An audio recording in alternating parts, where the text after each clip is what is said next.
Oxford Public School welcomes you. Myself Sandeep Nehra, your political science teacher. We are studying about chapter 11 liberty.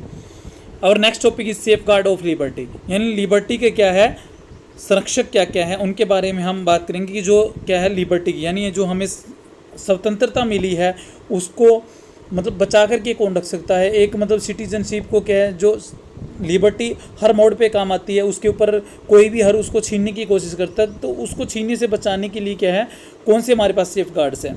तो first है democracy या democratic form of government, जहाँ पर क्या है democratic form है government की, यानी जहाँ पर प्रजातंत्रीय शासन प्रणाली यानी डेमोक्रेटिक जहाँ पर सिस्टम अपनाया है वहाँ पर क्या है लोगों को लिबर्टी का राइट मिलता है, वहाँ पर लोगों को लिबर्टी ज़्यादा मिलती है। तो आप किसी भी कंट्री का एग्जांपल ले सकते हो जहाँ पर डेमोक्रेटिक सिस्टम है, वहाँ पर क्या है लोगों को क्या है लिबर्टी ज़्यादा है। जैसे कि इंडिया के अंदर क्या है डेमोक्रेटिक सिस्टम को अपनाया है, तो यहाँ पर क्या है लोगों को लिबर्टी या राइट ऑफ लिबर्टी मिला हुआ है। नेक्स्ट है डिक्लेरेशन ऑफ फंडामेंटल राइट्स। इसके अलावा हमें क्या है फंडामेंटल राइट्स मिलने चाहिए, यानी कि मौलिक अधिकारों की घोषणा होनी चाहिए, यानी मौलिक अधिकार हमें मिलने चाहिए। फंडामेंटल राइट्स हमें जैसे इंडिया के अंदर 6 टाइप्स ऑफ फंडामेंटल राइट्स मिले हैं, इसी तरह क्या है हमारी यूएनओ ने क्या है फंडामेंटल राइट्स की एक लिस्ट की है जिसमें 10 फंडामेंटल राइट्स दे रखे हैं। तो फंडामेंटल राइट्स में राइट ऑफ लिबर्टी या राइट ऑफ फ्रीडम भी क्या है एक फंडामेंटल राइट्स है, जो इंडिया के अंदर भी दिया गया है राइट ऑफ फ्रीडम, यानी स्वतंत्रता का जो अधिकार हमें दिया गया। तो ये क्या है जो फंडामेंटल राइट्स होते हैं वो हमें क्या करते हैं, हमारी जो लोगों की क्या है बेसिक ये कह सकते हैं डेवलपमेंट के लिए क्या है ज़रूरी होते हैं। तो इस तरह से ये राइट्स जो फंडामेंटल राइट्स हैं हमारी क्या है लिबर्टी की रक्षा करते हैं, उसके सेफ गार्ड्स होते हैं। तो इंडिया के अंदर आर्टिकल 14 से लेकर के क्या 32 तक हमें 6 टाइप ऑफ फंडामेंटल राइट्स दिए गए। नेक्स्ट है इंडिपेंडेंट जुडिशरी। तो हमें हमारी जुडिशरी सिस्टम क्या होना चाहिए, इंडिपेंडेंट होना चाहिए। वो क्या है किसी दूसरी के प्रेशर में काम नहीं करे। अगर वो क्या है हमारी दूसरी जो पार्ट्स हैं हमारी गवर्नमेंट के जो पार्ट है उनके प्रेशर के अंदर काम करेगा, जैसे कि असेंबली वगैरह है या हमारी लोकसभा के प्रेशर में काम करता है या एग्जीक्यूटिव के प्रेशर में काम करता है, तो वो क्या वहाँ क्या है हमारे फंडामेंटल राइट्स क्या है सेफ रह सकते, हमारा जो लिबर्टी है वो सेफ नहीं रह सकती। तो उसको सेफ रखने के लिए क्या है जुडिशरी का इंडिपेंडेंस होना चाहिए। इंडिपेंडेंस के साथ साथ उसका इम्पार्टियल यानी निष्पक्ष भी होना चाहिए, कि वो अगर जो फैसले दें तो वो इम्पार्टियल हो यानी निष्पक्ष हो, किसी का पक्ष न लें।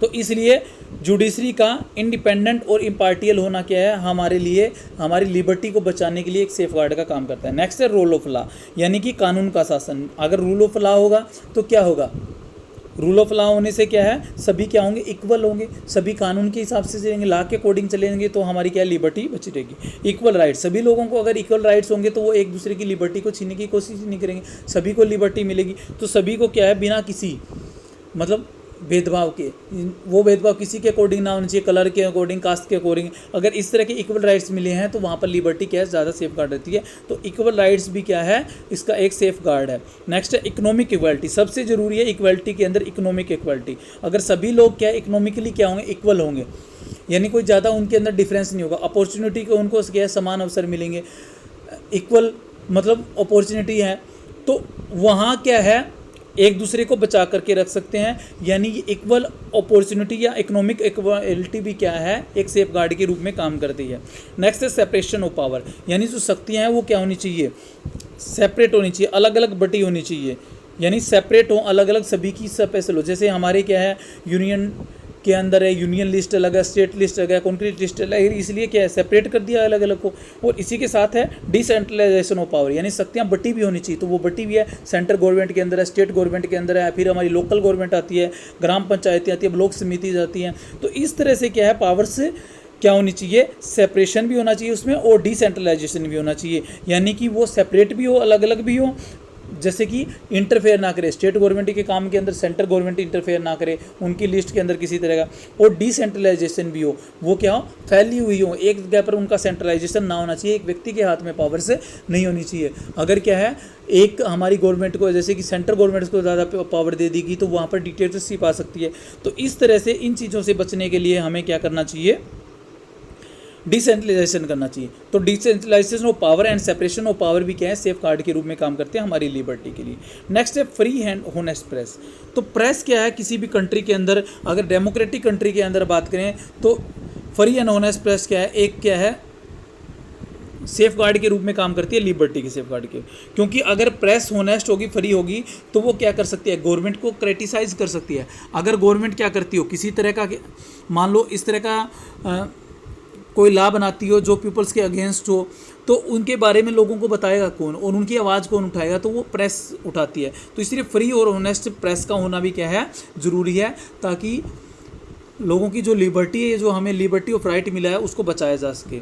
तो फ्री एंड होनेस्ट प्रेस भी क्या है, एक सेफ गार्ड के रूप में काम करती है। नेक्स्ट है political education and well organise political party. लोगों को क्या पॉलिटिकल एजुकेशन होनी चाहिए, उनको अपने राइट्स का पता होना चाहिए कि आपको राइट ऑफ वोट है, पॉलिटिकल पार्टीज़ बनाने का राइट्स है, या हमें जिस तरह के जितने पॉलिटिकल एजुकेशन यानी जितनी बढ़ती जाएगी, हम अपने राइट्स के लिए इतने ही अवेयर होते जाएंगे। तो इसलिए पॉलिटिकल एजुकेशन के साथ साथ में वेल ऑर्गेनाइज पॉलिटिकल पार्टीज़ भी होनी चाहिए।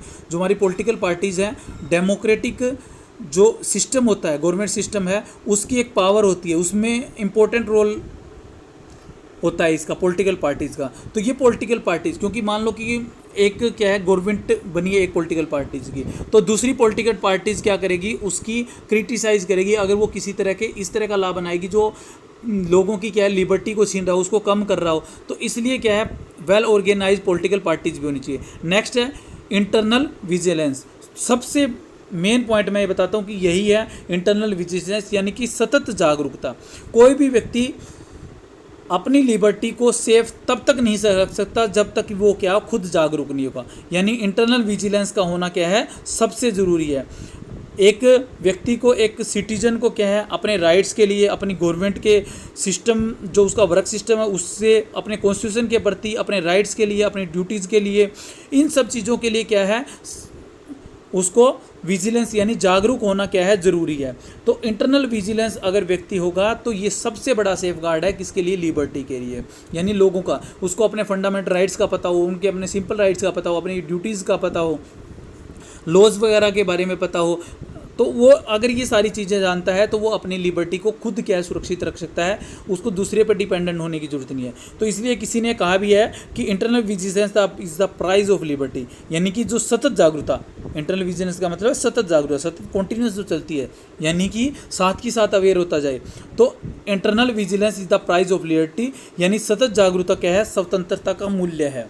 यानी लिबर्टी किससे मिलती है, इंटरनल विजिलेंस से। अगर लोग क्या अवेयर ही नहीं होंगे तो वो नए नए अपने जो रूल्स हैं उनको बनाने के लिए क्या मोटिवेट ही नहीं करेंगे गवर्नमेंट को, उनके ऊपर प्रेशर ही नहीं बनाएंगे गवर्नमेंट के लिए। तो इसलिए पागल और जो आलसी व्यक्ति होता है वो कभी भी अपनी स्वतंत्रता की रक्षा नहीं कर सकता। सिर्फ विजिलेंस यानी जो जागरूक है सिटीजन है, वही अपनी लिबर्टी की क्या कर सकता है, सेफ गार्ड के रूप में रोल मतलब अपना रोल अदा कर सकता है, भूमिका निभा सकता है। तो इसलिए इंटरनल विजिलेंस का भी होना जरूरी है। तो ये सारे के सारे पॉइंट हैं, वो क्या है, सेफ गार्ड ऑफ लिबर्टी है, जो लिबर्टी यानी स्वतंत्रता की रक्षा के, यानी उसके संरक्षक, उसको सुरक्षित करने वाले हैं। तो ये आपका टॉपिक था। Okay, thank you.